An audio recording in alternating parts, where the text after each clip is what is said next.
ഷിരൂരിൽ മണ്ണിടിച്ചിലിൽ മരണപ്പെട്ട അർജുനോടൊപ്പം മലയാളി മനസ്സിൽ ഇടം പിടിച്ച മറ്റൊരു പേരാണ് ഈശ്വർ മാൽപ്പെ എന്നത്. നിരവധി ദുരന്തങ്ങളിൽ സ്വന്തം ജീവൻ അപായപ്പെടുത്തി രക്ഷാപ്രവർത്തനം നടത്തുന്ന 48 വയസ്സുള്ളൊരു മനുഷ്യനാണ് ഈശ്വർ മാൽപ്പെ. മരണത്തെ മുഖാമുഖം കണ്ട 20-ലേറെ ആളുകളെ ജീവിതത്തിലേക്ക് കൈപിടിച്ച് കയറ്റിയ ഒരാളും കൂടെയാണ് ഈശ്വർ മാൽപ്പെ. കടലും പുഴയും ജീവനെടുത്ത 200-ലേറെ പേരുടെ മൃതദേഹങ്ങൾ ആഴക്കയങ്ങളിലേക്ക് ഊളിയിട്ട് കരക്കെത്തിച്ച ഒരു അത്ഭുത മനുഷ്യൻ. ഒരുപാട് രക്ഷാദൗത്യങ്ങൾക്ക് നേതൃത്വം വഹിച്ച അനുഭവ സമ്പത്തുള്ള മുങ്ങൽ വിദഗ്ധനാണ് മാൽപ്പെ. ഭാര്യയ്ക്കും 2 മക്കൾക്കുമൊപ്പം മാൽപ്പെ ബീച്ചിന് സമീപമാണ് ഇദ്ദേഹത്തിൻ്റെ താമസം. ഇദ്ദേഹത്തിന് 3 മക്കളാണ് ഉണ്ടായിരുന്നത്. മൂവരും ഭിന്നശേഷിക്കാരുമായിരുന്നു. കിടന്ന അതേ കിടപ്പിൽ തന്നെ കഴിയുന്നവരാണ് ഇവരൊക്കെ. അതിൽ മൂത്ത മകൻ നിരഞ്ജൻ 21-ാം വയസ്സിൽ മരണപ്പെട്ടു. 21 വയസ്സുള്ള മകൻ കാർത്തിക്കിനും 7 വയസ്സുള്ള മകൾക്കും പ്രാഥമിക കൃത്യങ്ങൾ നിർവഹിക്കാൻ വരെ അമ്മയുടെയോ അച്ഛൻ്റെയോ സഹായം വേണം. മാൽപ്പയുടെ മാതാപിതാക്കൾ അടുത്തിടെയാണ് മരണപ്പെട്ടു പോയത്. എന്നാൽ രക്ഷാപ്രവർത്തനത്തിനായി ഒരു ഫോൺ വിളി എത്തിയാൽ രാത്രിയെന്നോ പകലെന്നോ നോക്കാതെ ഈശ്വർ മാൽപ്പയെ ദുരന്തമുണ്ടായ സ്ഥലത്തേക്ക് ഓടിയെത്തും. പലപ്പോഴും തന്നോട് പോലും പറയാതെയാണ് പാതിരാക്ക് എഴുന്നേറ്റ് ദുരന്ത സ്ഥലങ്ങളിൽ പോകുന്നതെന്ന് ഭാര്യ പറയുന്നു. ജീവൻ രക്ഷിക്കുന്ന കാര്യമായതിനാൽ ഇതുവരെ എതിർത്തൊന്നും പറഞ്ഞിട്ടില്ല.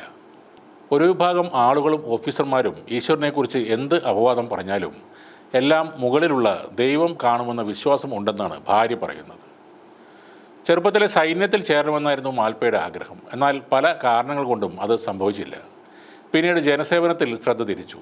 മുതലകളുള്ള നദിയിൽ വരെ രക്ഷാപ്രവർത്തനം നടത്തിയിട്ടുണ്ട്.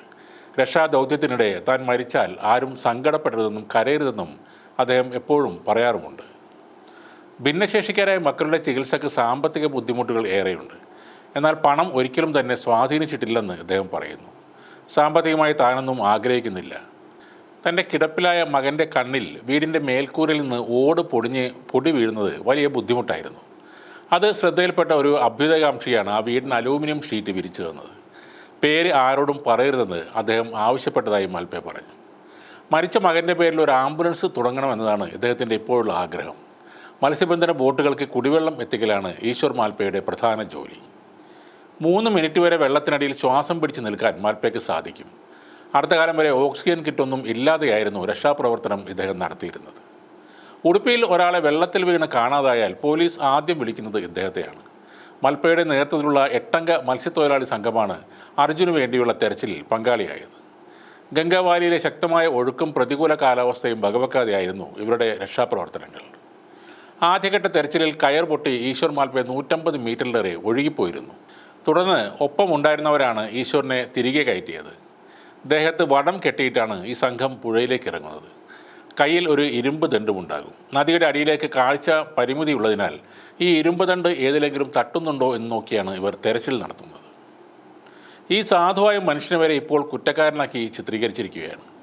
ഒരു പൈസയും വാങ്ങാതെ രക്ഷാപ്രവർത്തനങ്ങൾക്ക് സ്വയം മുന്നിട്ടിറങ്ങുന്ന ഈശ്വർ മാൽപ്പെ അർജുൻ്റെ വിഷയത്തിൽ എന്ത് തെറ്റാണ് ചെയ്തതെന്ന് കൂടി ഇങ്ങനെ ആരോപണം ഉയർത്തുന്നവർ വ്യക്തമാക്കണം. മനാഫും മാൽപ്പയും ചേർന്ന് നാടകം കളിച്ചു എന്ന് വിളിച്ചു പറയാൻ എളുപ്പമാണ്. എന്നാൽ അർജുനെ കണ്ടെത്താനായി അവർ സഹിച്ച കഷ്ടപ്പാടുകളെക്കുറിച്ച് ഓർക്കാതിരിക്കുന്നത് വലിയൊരു തെറ്റ് തന്നെയാണ്.